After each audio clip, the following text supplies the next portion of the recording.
My fiance forced me to do HIV tests. The end will shock you. Listen to this. It was early Sunday morning and I was busy preparing food in the kitchen. Not any regular food, but a special one at that. My fiance is returning from a 7 month trip and it was his favorite meal I am cooking. His coming back also means another to me, and our wedding will be on. I was the happiest girl. I finished cooking exactly 1 hour time. I proceed to serve the dishes. Putting my last plate on the table, I heard a knock. I put on my cute and big smile and opened the door, and there, standing there, was my tall and handsome fiance Mike. I hugged Mike so tightly. What I failed to notice was Mike was not smiling. I was too happy to notice.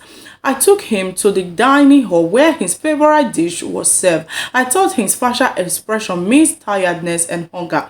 Baby, dig in, I said, still smiling. I did not need the spoon. I will use my hand, Mike said, making my face change color. How are you going to use your hand to eat fried rice? I questioned him. Is there anything wrong with using the spoon? Mike answered. Cleared my suspicion though. No, sweetie, I am too hungry to waste my time with spoon. I want to enjoy your food with my hand, Mike answered. I smiled widely again. Mike has not changed after all. He is still lovely, I thought. It soon got to a night time. I could not wait to get into Mike. It has been so long and my body craves for him. He was my fiancé and I wanted him. Mike was fast asleep.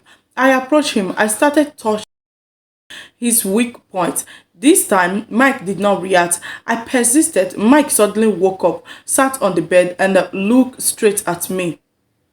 Daniela, stop. He mentioned my name and told me to stop. I was surprised, but I adjust my mood and ask, baby, what is wrong? Don't you miss me? I do, but I am tired, Mike answered. How can you give me such excuse? What is going on, Mike? You have been acting different. I continue to question. Because I said I am tired, you think I am acting different, Mike said in anger. I am sorry, but let's go for HIV test. Daniela, Mike completed my sentence. I was shocked. The shock on my face was obvious. My voice was not ready to talk because I did not want to say anything that I would regret later. I said, all right, I hear you. My mood was off and I turned to sleep. Mike sat on the bed for a long time before sleeping. I woke up early to prepare breakfast. The moment I entered the kitchen, Mike entered too. All dressed, let's go, he said. Why should we go for a test? Is that necessary? I asked. Very necessary, Dan. If not, how would I know if you have stayed faithful or not? Mike's words hurt my feelings, so I replied angrily. Is that how you have always thought about? Why would I even cheat on you? I will let this statement pass. Madam, are you feeling guilty already? Mike asked. Pray you do not test positive, because if you do not even think of following me to this house. Now go and change, he ordered me. I changed quickly and followed him to the car. I do not feel guilty or anything because Mike had been the only man and I have always been faithful to him. Mike kept warning me on how he would cancel our wedding if I tested positive. Mike made me feel like I was really having the HIV. I was quiet throughout the journey to the hospital. A nurse came to draw our blood when we got to the lab. My heart could not stop beating. Although I did not do anything wrong, mine looks confident.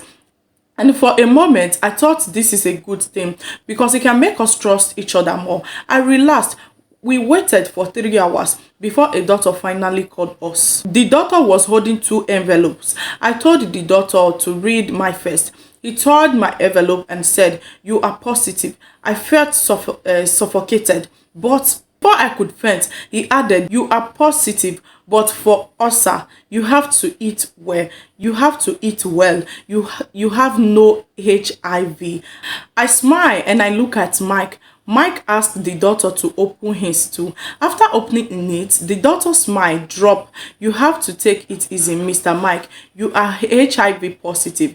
As if his legs and the chair could not hold him again, he sat on the floor. The doctor told him, "This is not the end of the world. Mr. Mike, you just have to take your medication and you will be fine." I was in dice all this while. I was speechless. Fast forward, Mike confessed that he has been cheating on me while on the trip.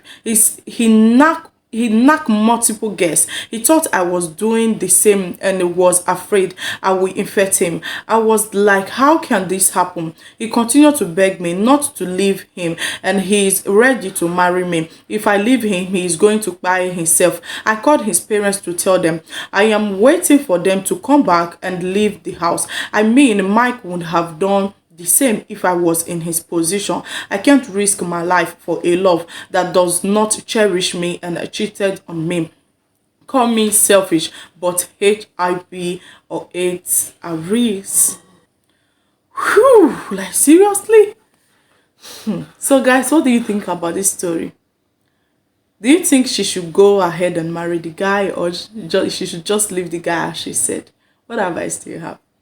So thank you for watching. Ciao, ciao.